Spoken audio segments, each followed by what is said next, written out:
Hello. Hello. Good afternoon. It's great to be finally able to speak to you. I'm Anna Rose Hillhorst. I am a 12th grader at LPA, and I wanted to speak to you because I'm writing a play for the District Thespian Festival on the Highwaymen, and I think it would be very beneficial to have a first-hand account.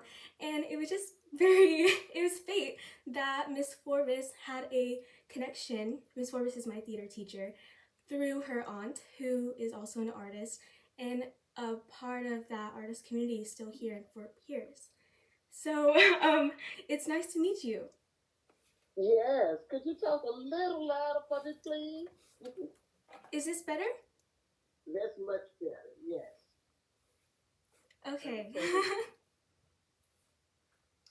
um, One thing I wanted to ask you about, I've been doing research on the Highwaymen for um, a couple months now, and I also spoke to the museum director of the Bacchus Museum, and he also Yes, told me a lot Marshall. about, yes, Mr. Marshall Adams. He told me Mm-hmm. a lot about um, Bacchus's influence on a lot of the young highwaymen coming out of high school, and especially Miss Jefferson at the old LPA, who Yes. brought her art students over the railroad, which was kind of like the race line of Fort Pierce, to get taught by Mr. Bacchus. And I was wondering if, um, in your experience, if going over there was a difficult experience, even though Mr. Bacchus was very welcoming.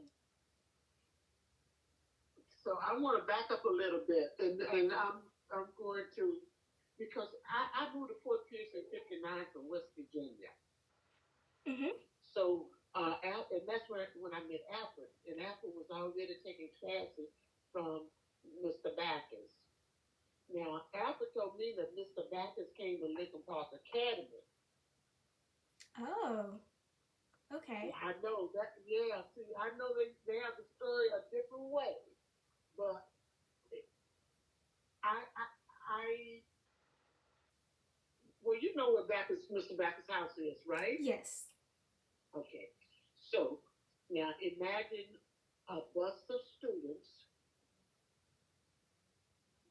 all of them going into the house on a field trip. I see it. Okay. That puts it into context. Exactly. Alfred told me that Mr. Backus came to Lincoln Park Academy because he wanted to mentor a black student. He wanted to teach a black student his art. Now he knew Miss Jefferson, I'm sure, because both of them being artists, because she was a sculptor. So they probably knew each other. And I know he knew um, Zora Neale Hurston. Yes. Miss Hurston uh, was a substitute teacher at Lincoln Park Academy also. So I can see them having knowledge of each other that way. But after saying he was introduced to Mr. Backus via the guidance council, and that Mr. Backus came to Lincoln Park Academy looking for the best art student to mentor for for the art. And after was sort of I always say that was getting a little stuff, not anything malicious, but a funny comedy, like with guidance counselors, they want to put the most serious, as student first and everything because you're representing the school. And yeah, but after I'm sure Mr. Backus must have told Albert because I'm sure the guidance counselor didn't tell him, but it was something that if Albert told me later on in life after we married and everything, it's something that stayed with him. I guess that he wasn't first choice because from what I gathered, he wasn't first choice, and but Mr. Bax said he wanted the best art student, and the guidance counselor, well, the best one is after that. And From that's how he started mentoring Alfred. Now, and to be honest, and that's what I'm going to be, Alfred was the only one that he mentored uh-huh. during this time. The only one when he was in high school. Nobody else. Now later on, after Alfred started out on his own, making money and all, then I know James Gibson would go down to Mr. Backer's house. Uh, and then later on, after Al Black started selling for us, then he would go down to Mr. Backer's house. But all that other stuff just wasn't. That's a lot of stuff. That's, like they say, myths. People that weren't there just start talking about things, and they weren't there to see it. So no, it, it all of that didn't happen that way. After was the only one that was mentored, the only black student that was mentored by Mr. Bashir. That's one thing that I found when I was researching, that there was a lot of different perspectives, especially about the situation that happened at Eddie's place. There's very many sources and very many different accounts of what happened.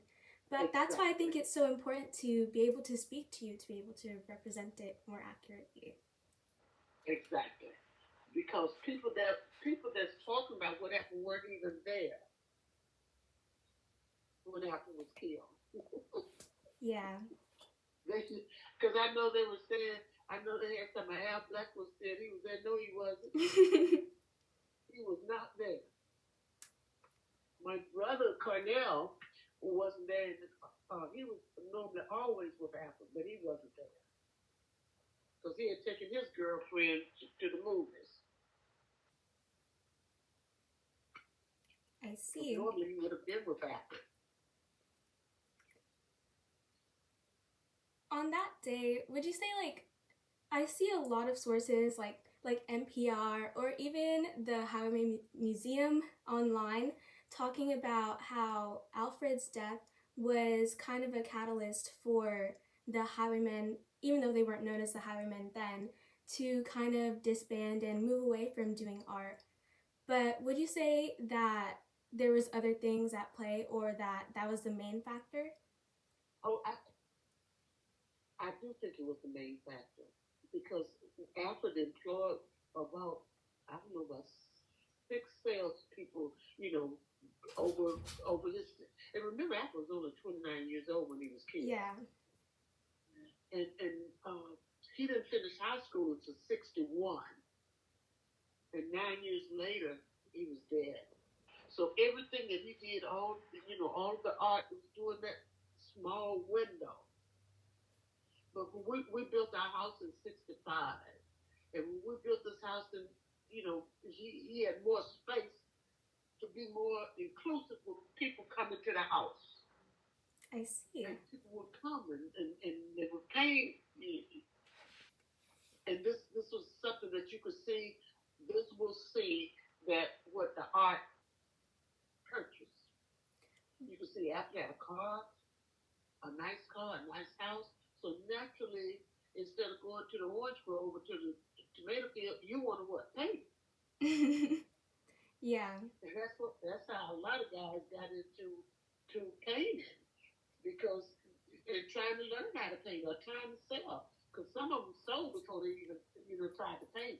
Isaac Knight was a he was a salesperson. One. Sorry. Al Black, because they were sort of like they were dating they was dating two sisters. So Al was selling first, and then he got Ike into selling for us. But after he was killed, it was like everything just fell apart. I see. First place, there was no work for salespeople, because he was gone, and we were producing a lot of paintings, for you to sell. And people, it was like Alfred was just, you could come to Alfred if you needed money.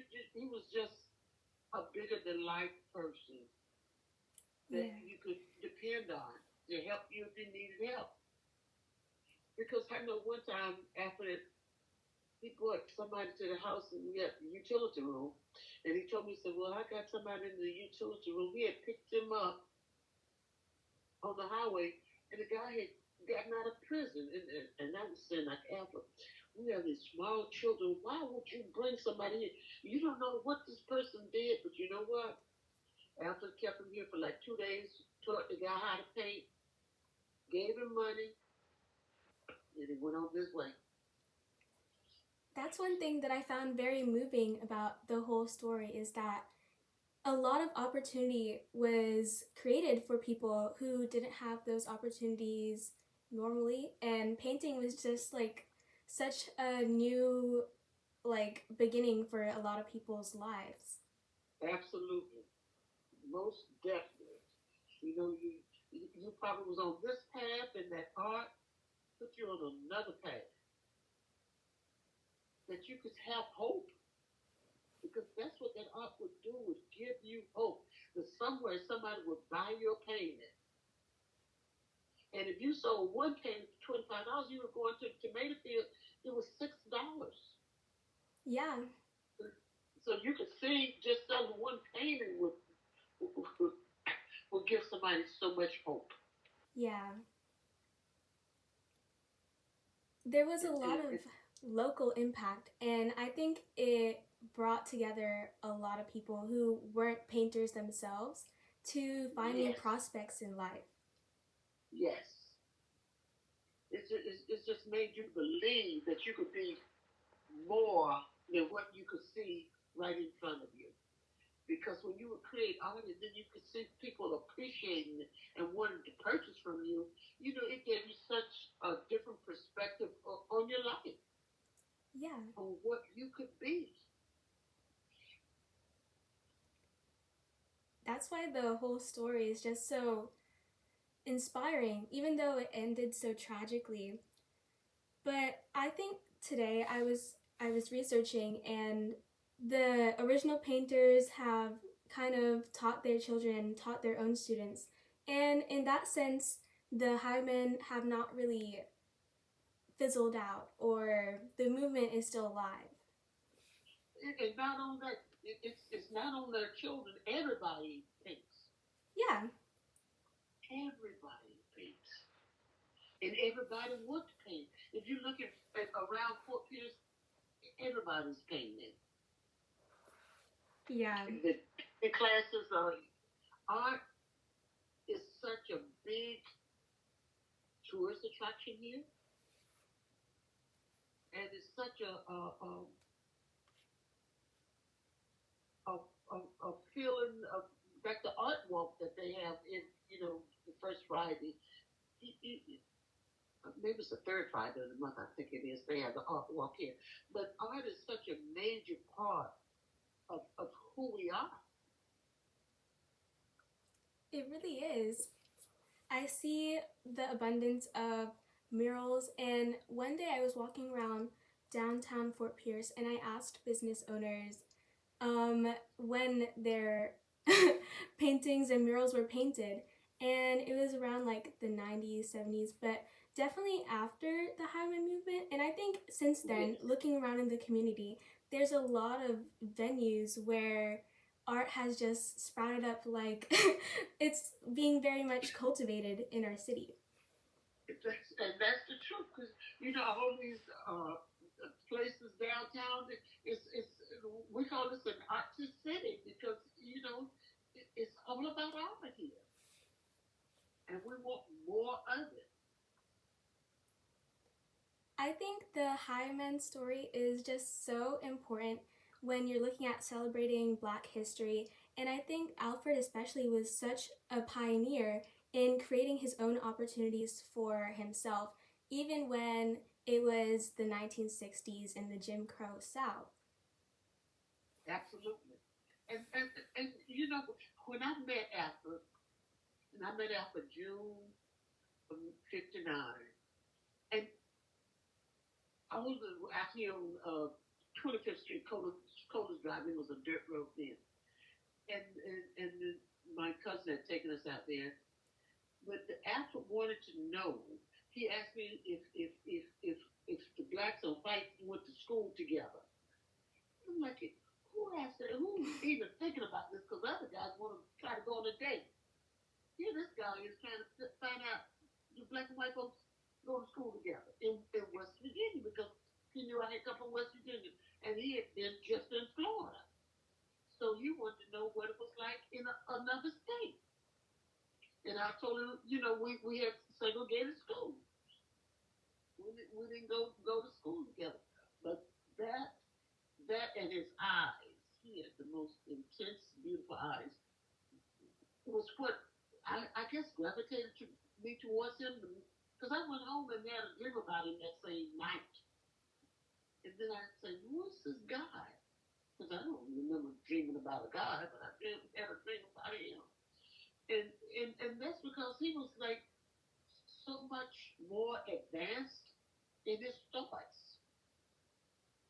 To even, a lot of people didn't even care. Even have the thoughts that we didn't go to the same schools. But he wanted to know what my school was like, coming from a state that he had just been to Florida. He was just because he was born here. This he was born in Fort Pierce. This was his home, and he hadn't been any place else.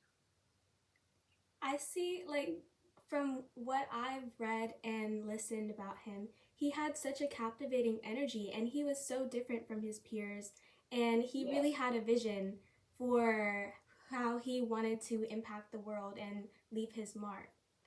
It just said that he was not. If you look at his yearbook, he said he wanted to be an artist, and that's what he wanted to be.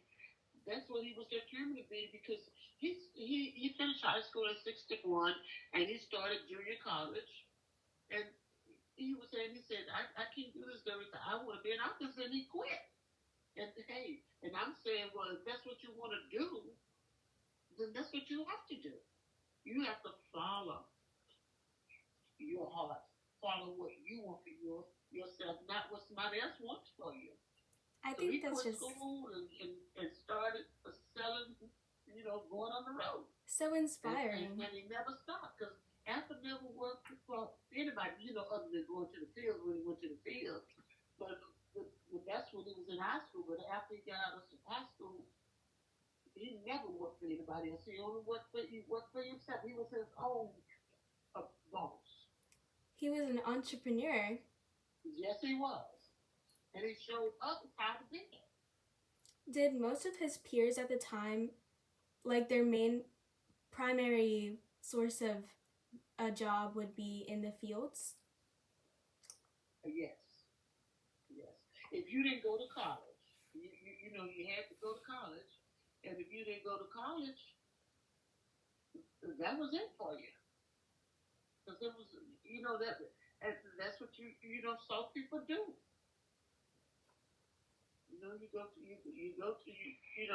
Because I know his stepfather, worked in the orange groves. That was his job. Working in the groves, and Apple would go to the grove on weekends, He picked fruit. Do you think that tension grew from people who didn't go to college like he did, but worked in the fields and see him achieving so much success? Oh, people get jealous of your success, and Apple, like I say, Apple was always bigger than life. Because if Apple, if he would buy a car, he would buy a suit. He would get a suit made the color of his car. Just the one suit, but that's what he would do. And I didn't mind because that's like the fruits of my labor. This is what I want for myself, Yeah. And he would have a suit made like it, but of course, people are jealous that he could do that. And I'm telling you, all the time after they have a lot of money, but what he would do, just have like a lot of dollar bills, and then you put a few hundreds on top of that, 50s, 20s, and people think you got a lot of money, but underneath that you got a lot of dollar bills that make it look like a lot of money. But after whatever he had, he would share though. Because if Yes. he would go to the bar, people, he would go in there and he would buy a drink for everybody. You know, not the drinks with a whole lot of money, but a lot of people could do it, especially if you work in the field. But he would go and buy you a drink. And another thing he did, he would give away payments. If he would go out and he come back with payments the next day, he see you, here's a payment. He will give you a payment. He also created a lot of opportunities for people when he had people sell his paintings, and he also taught people. So that's just like a part of his spirit of being not only larger than life, but so involved with the community. Absolutely. He would teach, because my sisters lived with my father killed my mother, so we came to Florida to live with my older sister. And then when Alfred and I got our house over here on Dunbar Street, we took to take some of the load off of my sister. We would bring some of my sister and my brother. I only had a younger brother, and we would bring them here. So he taught my younger brother how to make frames, how to paint the same way, and how to sell. And my sisters, when they were here, if you guys would come thinking they were going to date my sisters, you were going to learn how to make frames, how to paint frames, and if you were interested or stay around long enough, you might learn how to paint.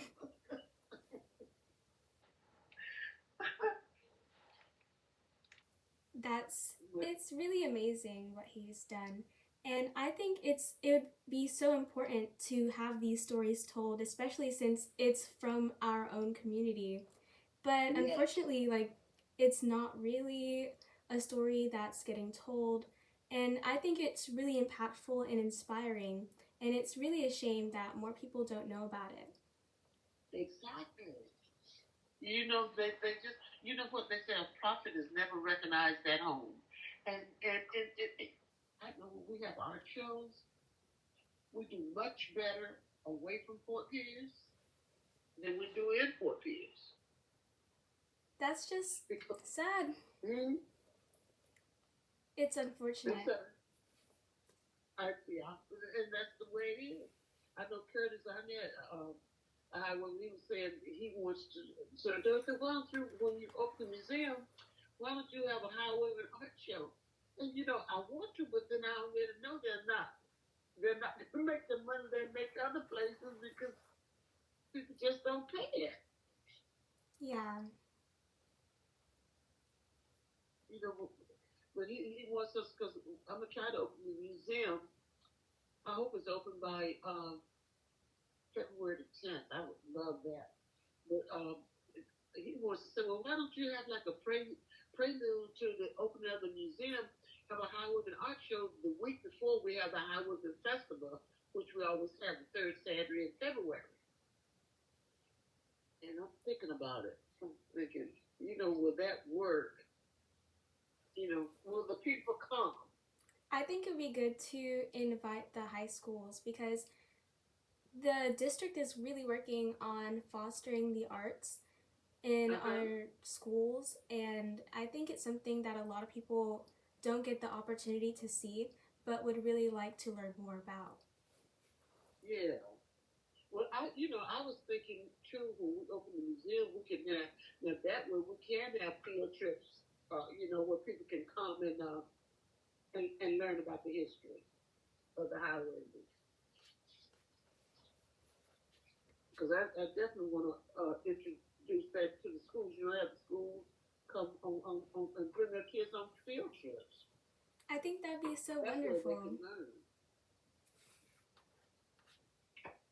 Mm-hmm. I was listening to the NPR Uh story huh. on the Highwaymen, and one part really surprised me was that the previous museum director, Kathleen Fredericks, she Right. had a dissenting opinion, and she Yeah. didn't. Well, I don't know, cause she thought that the Highwaymen's success was taking away from that of Bacchus, but I know. I really don't see that that would have been something that Bacchus himself would have wanted. He would not have. one thing about being wanted, it wouldn't have bothered him. He would have been happy for the success. He would have celebrated because that's who he was. He would have celebrated the success of the Highwaymen because he had his niche, and the Highwaymen only came about because they could not do what he did. Nobody was going to, come to.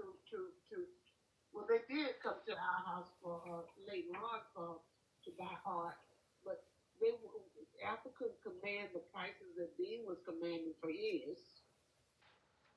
Yeah. and he did it.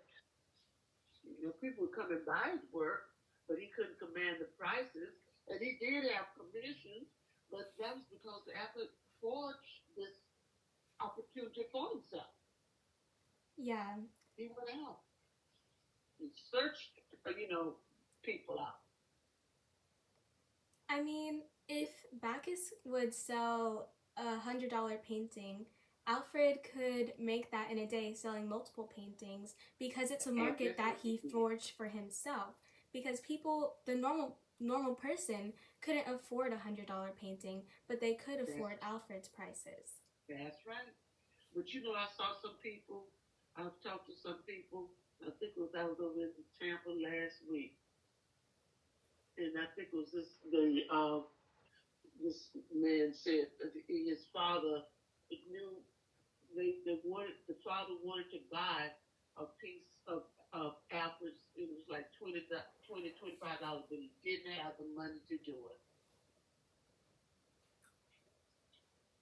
So he didn't get it, because and that's what quite a few people tell me. We wanted the payment, but we couldn't get it because we didn't have the money to I think, put forth. yeah, it says a lot about the societal system back then that people who, I mean, you're getting paid in dimes for an Right? hour, and even people of both races, of any gender, they both struggled to be able Yes. to afford basic life. Wow, people could out here at the same time are able to buy those $500 paintings without issue. Yes, absolutely. 'Cause, you know, you have more people now with money than you had then. Because now you got the middle class. Back then, you really, had like the people, poor people on this end, and people that had a few dollars on that end. Now you just have so much more of people with that can afford. Yeah, People are trying to afford food, so art wasn't a priority. yeah. I think that it's very important that Alfred's inspiring energy stays alive even today because it's something that a lot of people need to hear, and it's especially the art itself, his ideas and his art is kind of a snapshot of a version of Florida, of society itself that's no longer here. And it's important to tell of the struggle and the triumph intertwined with the struggle to be able to learn from those things and continue innovating like he did.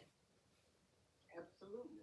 Because I thought about it. I didn't even think about it during that time. I said, he would be considered unemployed. And I'm saying, Doretha, you had a man that didn't have a job. Because it's difficult just to say you're going to marry be with somebody that just paints. You know what I mean? I didn't think about it then, but I thought about it later on. But somehow, we made it work.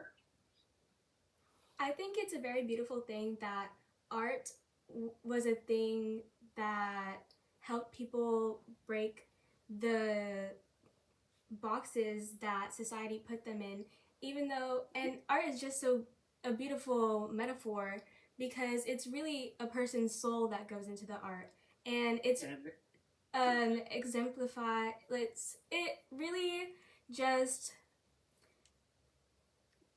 is a greater part of themselves that they can put out into the world, and it's beautiful to see that then, and it's beautiful to see that now.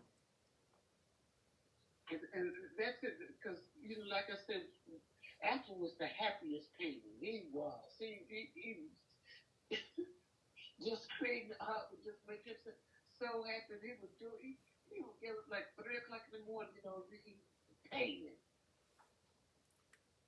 He was very motivated from what I read. Yeah. Most definitely would take his breaks, but painting was really was what he really and truly wanted to do. He would always have a pencil behind his ear, taking measurements. He always had that pencil with him. He was definitely such an innovator. He just believed. He had the belief too that he could do this. And success, I guess, would make you more of a believer also, because he would go out and people say, why did you say you paid for such a low amount of money?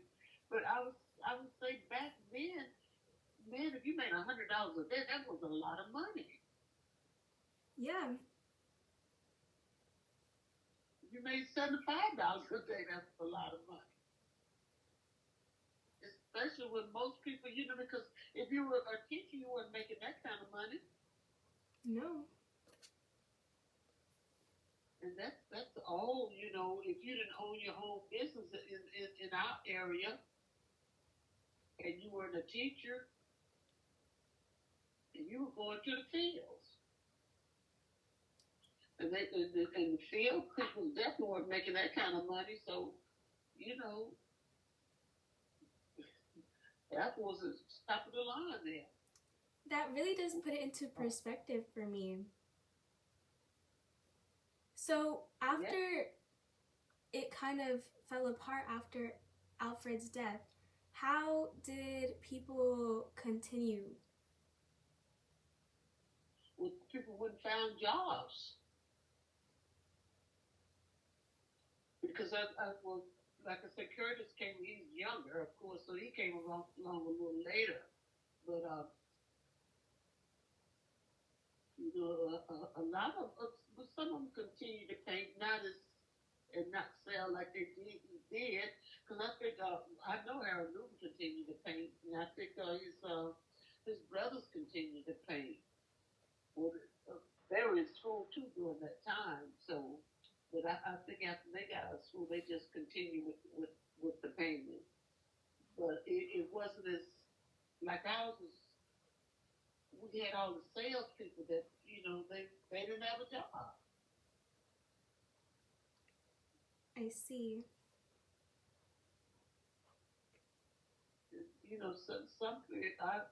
Curtis was a security guard, I think, at maybe Grumman's, but he was in school during the time Apple was killed. And my brother, he went on to work at the utility company. Then he became a minister. And I think Mr. Knight, I don't know if he was security guard, but I think he worked for Grumman also. And I think Mr. Gibson worked for Grumman too. It's sad to look back on all of these people who came together with such special circumstances falling or growing distant, but I think it's also important to it really shows the impact that this community had on each other and on the people around them. Yeah, for sure. Because this community really was self-contained because they had to be. You had your dressmakers, your with department store, the Williams department store, and he make suits and hats and sell hats and all. Then you had your grocery stores because it was all within the community. Your dry cleaners, your pharmacy, your movie, the, uh, the liquor theater was where we went to the movies because we couldn't go to the sunrise. Is the Lincoln Theater still there today? It's still there. It's being rehabilitated. I think they have to do the seating, the seats. I think they have to get funds for the seats, but it's still there. And and they have a little pharmacy inside of it.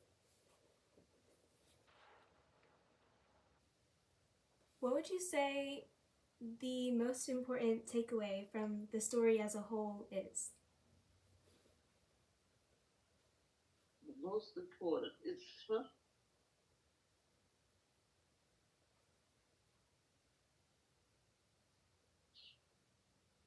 I think this is one of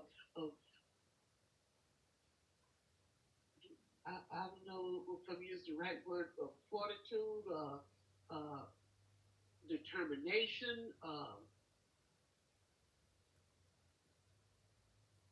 and like I always say, never give up. Keep trying. Try, try again until you're successful. Just never, ever give up. It's the Because, perseverance. I'm sorry. It's the perseverance. Yes, that's exactly the word. Because people, there are days when you don't sell anything, but you don't stop and give up. And you paint some more, and you go out and you try it again another time. Was it hard in the beginning before he was able to get his first sales? It was, and sort of depressed, being depressed, but still the knowledge and the belief that it's going to happen, so you just continue to go out there. And remember, this is what you pay your rent with. But a lot of times, what you could do, then, you could barter. They might not buy your paintings, but you could barter your paintings to get particular goods. Because I know when I had gone off to school and my sister was getting ready to deliver a baby, and I would say, well, when I get back to school, I would get my loan, and I would send it home so she could go to the hospital. Well, she went to the hospital the night that I was back to school, and they would not let her in. I guess she owed for another baby, and they were gonna take. And I called Apple and I said, Apple, they won't let Chris in the hospital, And I'm gonna tell her I some word to death, and she's back here. So he went up to the hospital on 7th Street and took paintings. He didn't have the money, but he had paintings. And their baby was delivered in the hospital. That's such an interesting part of the story. And I think that in and of itself shows how, I mean, not only was it a struggle, but through the struggle, he was able to persevere and make the best out of his situation. Absolutely. And he never gave up. Do you think that the Highwaymen artists who went on selling on their own experienced racism during that time, or like to an extent to which it hindered their work? I think they did because you were always aware of it. But the thing about it, even though they did, it wasn't I guess bad as it could have been because it was art they were selling. It was beautiful, and the people wanted to see it. I think that art is really a bridging factor that, I mean, in its beauty, you can forge communities and bring people together who weren't previously in a situation where they would be together. Exactly. Yeah, that's for sure. Art art breaks down barriers. It really does. It brings people together for a common cause, and that's the art itself. Do you think that it changed after the Civil Rights Act of 1965? You, I think the art, the Or at least the environment for selling the paintings changed?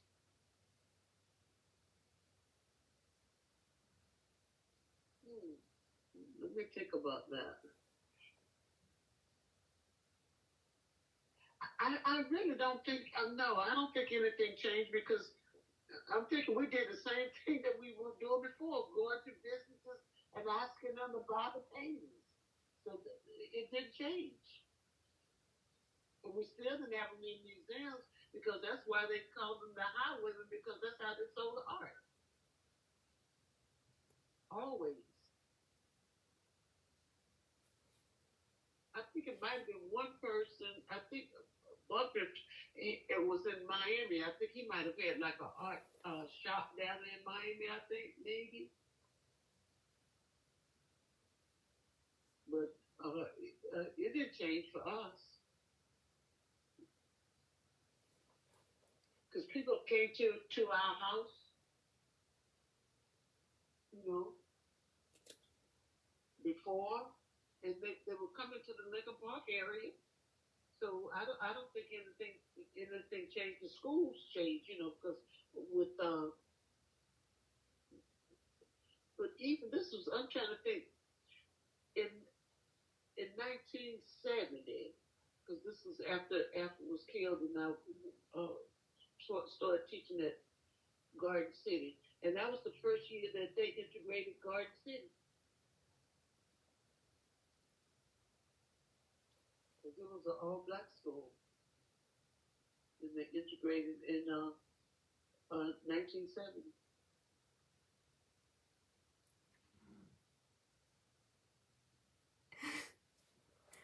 I mean, thank you so much for one giving me your time and two letting me pick your brain for a lot of these things that I could have known without speaking to you.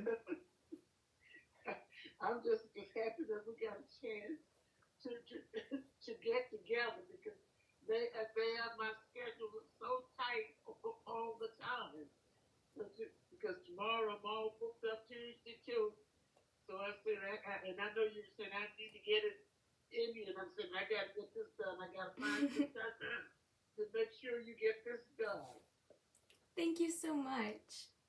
I appreciate it, and then when you do it, invite me so I can see it. I will. Okay. Thank you. Thank you. Well, have a Okay. nice evening, afternoon, and Thank you. I'm just very grateful for this opportunity. It's my pleasure. Well, bye. Bye bye. Bye bye.